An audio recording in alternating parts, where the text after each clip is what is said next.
अज़ान में इब्तिदाई तौर पर 3 स्टेप। पहले लफ्ज़ अल्लाह को सिर्फ तलफ़्फ़ुज़ सही करने के लिए हम इसको अलग पढ़ेंगे। अल्लाहु अकबर, अल्लाहु अकबर। ये दूसरा जुमला, अल्लाहु अकबर, अल्लाहु अकबर। दूसरा स्टेप। इन दोनों को इकट्ठा पढ़ेंगे एक सांस में, लेकिन दोनों में आवाज़ बराबर। अल्लाहु अकबर, अल्लाहु अकबर, अल्लाहु अकबर, अल्लाहु अकबर। तीसरा स्टेप, इसमें आवाज़ पहला जुमला और इसमें दूसरे में आवाज़ को उठाएंगे हाथ के इशारे के साथ, ताकि दिल में बैठ जाए। अल्लाहु अकबर, अल्लाहु अकबर, अल्लाहु अकबर, अल्लाहु अकबर। अश, ये यानी कि ठहराव का इशारा।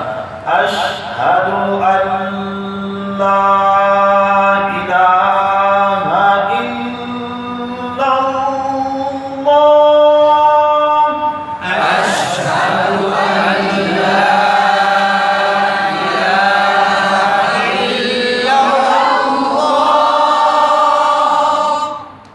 ये जुमले में आवाज़ नीचे शुरू की, ऊपर ख़त्म की। अब दूसरे जुमले में ऊपर से शुरू करेंगे। अशहदु अल्ला इलाहा इल्लल्लाह,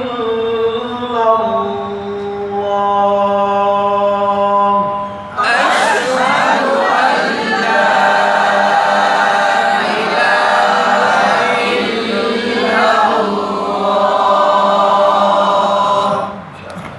आज का नया सबक इसी के साथ ही अश शीन पर मैं मुमकिन गलतियाँ अर्ज कर रहा हूँ।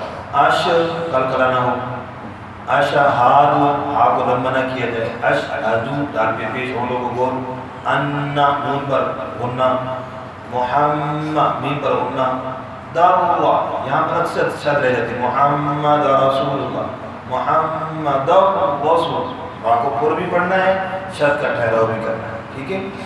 और उसके बाद रसूलुल्लाह लाम पर फिर शद है, ये शद भी रह जाती है, रसूलुल्लाह यहाँ पर शद का भी ख्याल करना है जी। तो तवज्जो से अशहदु अन्ना मुहम्मदर रसूलुल्लाह,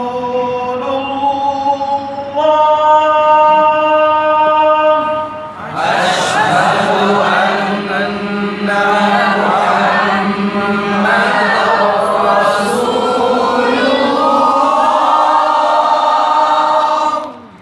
ये एक ही जुमले के साथ, ठीक है। दूसरे जुमले को पढ़ेंगे आवाज़ को ऊपर से। अशहदु अन्ना मुहम्मदर